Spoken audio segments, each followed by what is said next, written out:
up, guys? Here we go.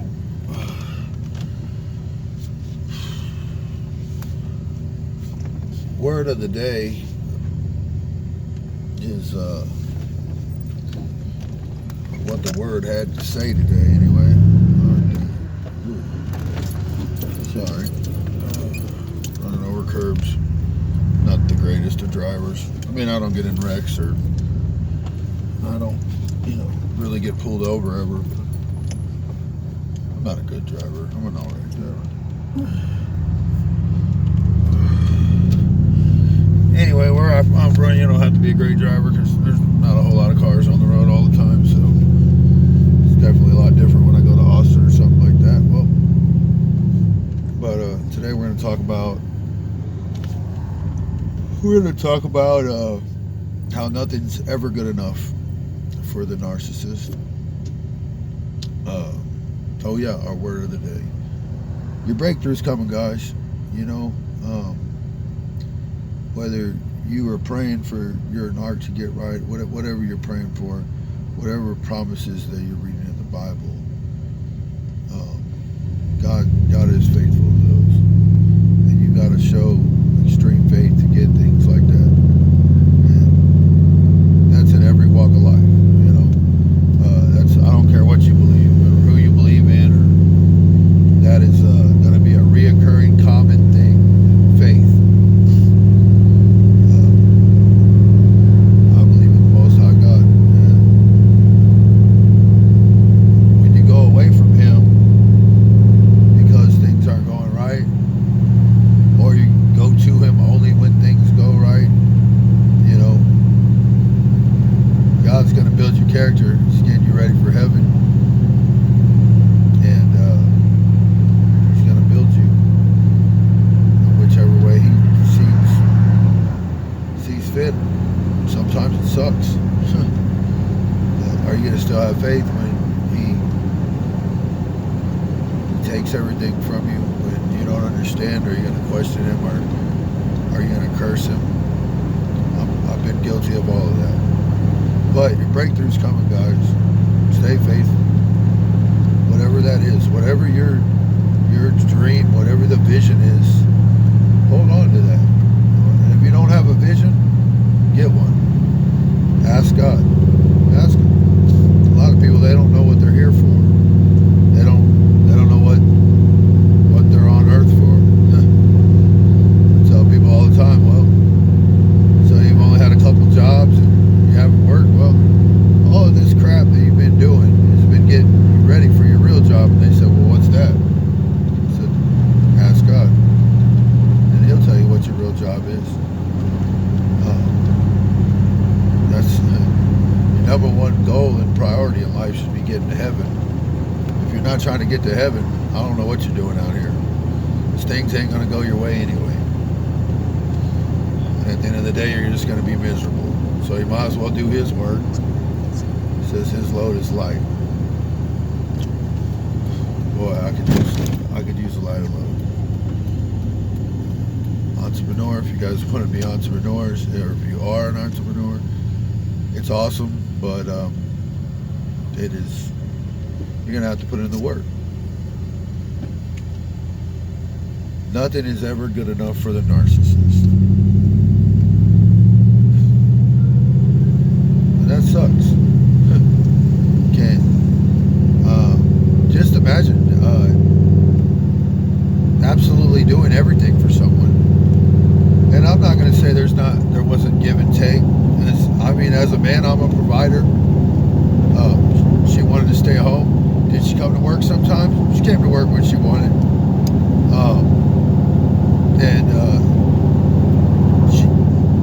She set up our online presence.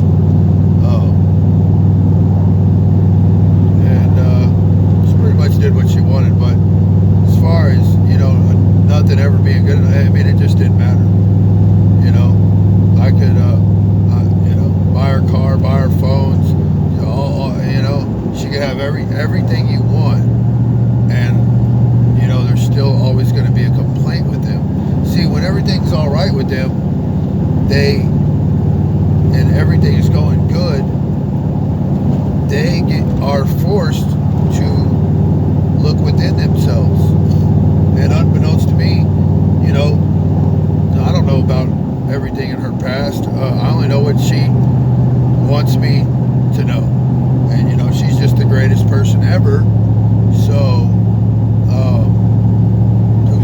made a mistake and everybody else's fault. So how would I know that there's some inner, demons that are bothering her, and that I would have addressed, that I would have not let go until, we got to the bottom of it, and until we could get there.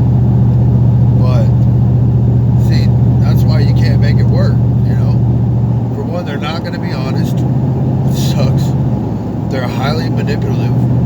They're perfect, and nothing's ever good enough. How are you going to work with somebody like that? Like, how are you going to ask them to, everything's wrong with you. It doesn't matter. You make $300,000 in a year, and that's not good enough. You build your company, you have employees under your wing. She actually wanted to go and do my job at work, and I'm not sexist. Especially after this one, and there's no way. But I am old-fashioned, maybe you would call it. And certain people, they see women out, my wife out there. It would just depend on what days, and it's not like I would tell her whatever. I would have preferred just to, sit there and talk to me. We could just talk. It wouldn't have mattered. If she wanted to work, she could work. If she didn't want to work, but trust me, I wasn't telling her what to do, and hell no. She just did what she wanted. She wasn't gonna play part of the team. She wasn't gonna do anything, but whatever she did do, she would do right, and that's all I cared about. She's not gonna be mad at me later. She's not gonna, be pissed off.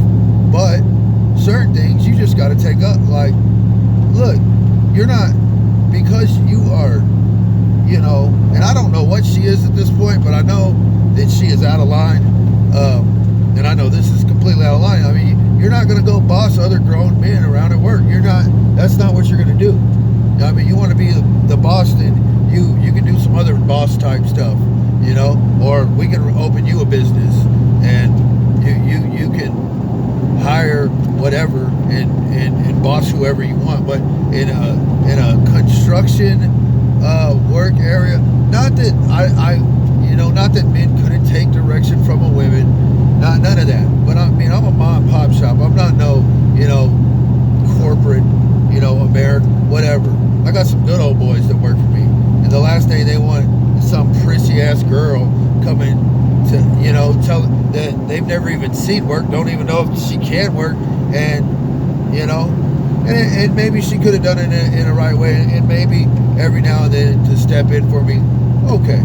But I don't know. Comment down below if you think that's just completely ridiculous, or maybe I'm just sexist, maybe I'm just old-fashioned, maybe times are changing, but I don't know. I feel like it was protecting the guys. Not that they weren't always polite to her, not like they were ever disrespectful, and not like in situations where that had to occur, it wouldn't have went all right. But as far as something that would have came the norm, I just don't think it's right. I don't think it's all right that, I'm old-fashioned like this too. And don't get it twisted, because I cook. I can go work 16 hours and I was the cook. If there was a family dinner in the last 6 years, I cooked it. If there's, I cooked. I was the cook. She could cook. She would cook every now and then. But, that was all, she should have cooked a lot more often. But that's neither here nor there. Anyway, I'm not one to, I'm 6'2", about 230 pounds. I'm in pretty good shape. And I'm strong as hell. And why the hell would I have my wife out there, banging on T-post and hitting rocks, and, it just, if she wanted to do it every now and then for like a little workout, I understood, and I wouldn't stop that. But I don't need her. I don't want her out there, I don't want her to hurt herself. I don't want, maybe I'm wrong with that too. Who knows? You know, I'll take out the trash too. Not that she's not capable of taking out the trash. Just I'm just gonna take the trash out because that's just one of them things. It's not like I'm tripping about doing the dishes or anything like that. But there's just certain things men do, and there's certain things women do, and that's happened from the beginning of the time. And we're not gonna buck that. You know, if we got an old-fashioned couple, I don't need you out there doing that stuff. They might feel some type of way. You know, and you know, you do this and you want to do a good job, and these people are your livelihood, all of them. Even though if you build a good enough fence, you won't have to build them per se another one for 24 years. But they, you know, word of mouth, they got friends, they got neighbors, they got, you know, and so all of that plays, you know, so you can't be their boss. So when I first would, when we were first together, I guess you would say, and this happened periodically throughout, but it happened less and less, and let me tell you why. Well, let me tell you what first. So I would call her. I'd be close to getting off. Maybe I'd be getting paid that day. Maybe. Oh, who knows? And I'd tell her, excuse me, guys. I'm almost here at another fence. Sounds fun. Anyway, I'd tell her, hey, just get ready, you know. She'd be like, well, what do you want me to wear? And I'd be like, well, don't worry about that. Just do your hair, you know. Just get, you know, just take a shower, be clean, you know. And I'd come home and I'd have everything, whole outfit, dress, shoes, purse, what, you know, whatever. I'm pretty good with that sort of stuff. So if it needed a bra with no straps, well, whatever it needed, I had the whole thing. Period. Purse to match, shoes to match, you know. And she'd get dressed and she loved it, and we'd go. Well, over time it would, you know, turn into complaints, you know, to where I remember one of the last times I did it, I literally brought 7 dresses home. Because last time I brought 5 home and she didn't like any of them. And it's not like my taste changed. It's not like, you know, but when you are damaging somebody and abusing them in a covert way, nothing's ever going to be good enough. When you don't feel good enough about yourself, like, I didn't necessarily need her to validate me, but I'm not trying to impress nobody else. If you like the way I look in this shirt, great. And if you didn't like it for some reason, you could let me know, and I'd take it out. Who cares? But for the most part, I mean, if you bought me something, I'd wear it, and I'd make it look good. I'm confident with myself. I don't care. It's, you know, you make the clothes don't make you. Who cares? You know.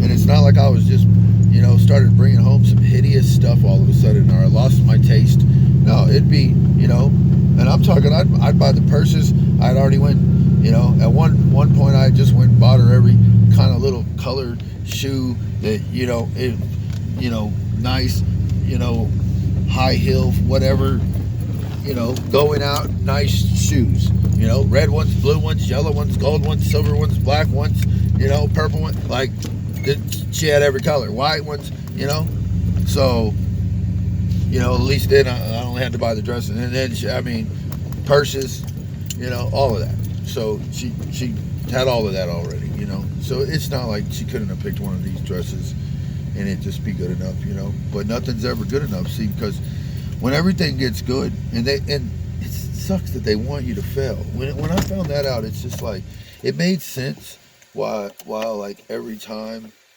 I would be like, man, we're in the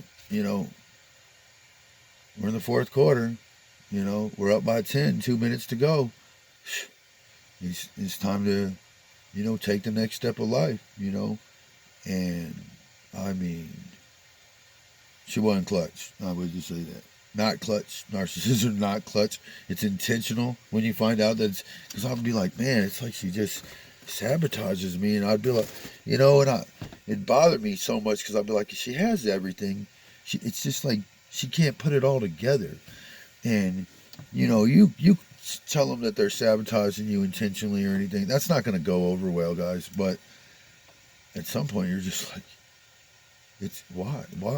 You just think they're a messed up individual. I don't, you know, I don't know what all this terminology for these people were, and I still worry.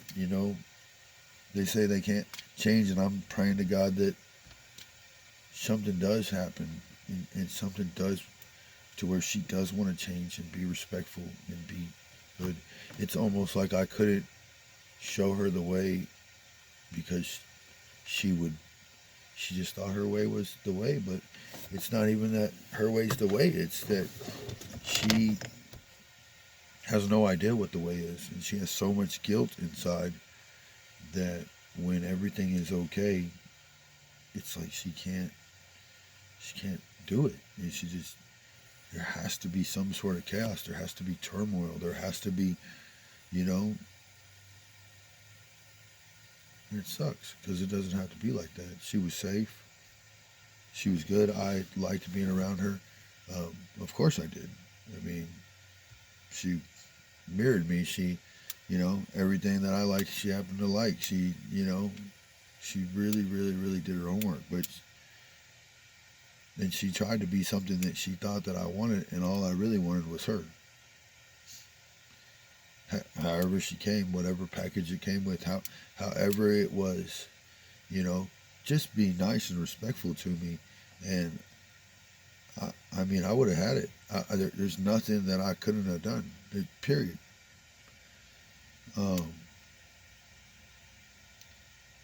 They say codependent. I don't know.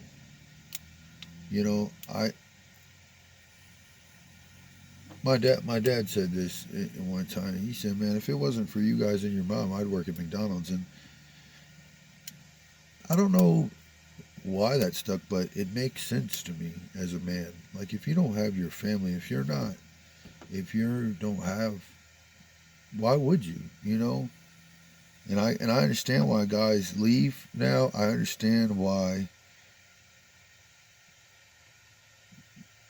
guys leave kids. I get that. I do understand that. I don't think it's right. I've definitely been more of a B parent. I used to be an A parent, and since she's been gone, I've been a B parent. And my kids understand, but they don't, because I've always been there. They've always pulled for me. You gotta love kids, right? Real unconditional love. Really love you no matter what.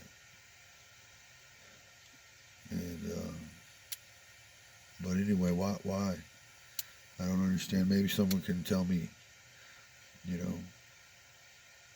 I just feel like I do. And it's not like I don't think I have the potential and the ability. I just don't have to give a fuck.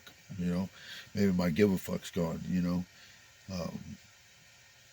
But anyway, nothing is good enough. Nothing you do will be good enough. When it gets good, they start because they're guilt based.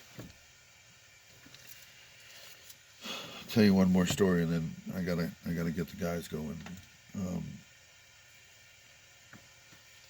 Towards the end, I walked into the gas station. I just, and you can say, well, you could have asked, and I understand that. But when you've been with someone for 6 going on 7 years, when you walk in the gas station, and I think she was talking to my son at the time anyway. So I didn't want to, interrupt the conversation, so I just jumped out. But I was going to get myself something to drink, and I sat there and I went through, and it's going to sound kind of weak, whatever. I don't care, but I was so upset I almost came to tears. I went to the bathroom. I had to compose myself because I realized at that point in the relationship, at some point or another, I had been bitched about every drink in that gas station. and there is just no winning. At the um, I should I should have probably asked, but I shouldn't have to. I mean, she would know what I would want to drink. I mean, don't you know what your partner wants to drink? Like, isn't that something that's just like, okay, even if they're going through certain phases? I know people go through their phases, like sweet tea phases, Mountain Dew phases, Coke phases. They get on water or vitamin water kicks, or you know, Gatorade kicks, or whatever. You know about. Oh, with the season of early in the morning they want coffee. Like you know about what they want. And for you not to know, or because nothing's ever good enough. I just could have bought her 5 drinks. I think I bought her like 3, and you know, it's like, well, whatever. If you want all 3 of them, go ahead. And I got this drink for me, but if you don't like any of them, you can have my drink, and then I'll just drink whatever, because who cares? It's a drink, you know. But nothing's ever good enough for them guys, and it's not just you guys going through it. Um, I'm sorry that anything like that happened to any of you, and I'd like to get the word out there about what's going on with this. I'd like us to pray for these people. I don't want to think that they are a lost cause. I know a lot of these channels are, these people are a lost cause. You got to get away from them. People can change, and when we are doing this community, um, we're going to out these people, right? So, and what is their biggest fear? That they get outed, like they get exposed, right? So this is going to force them to take a look within, because if you ain't heard my definition of narcissist before, we're all narcissists. We all start as narcissists. The difference between us and a narcissist is that we can take constructive criticism. We can know that things are wrong with us and work on them to become better people, to become more likable people, to get along better, to get God's message across easier, right? Because that's our job, right? All right. All right, guys. We'll talk to you. We'll talk to you tomorrow. Uh, hump day. You guys have a good Wednesday. All right. See you next time.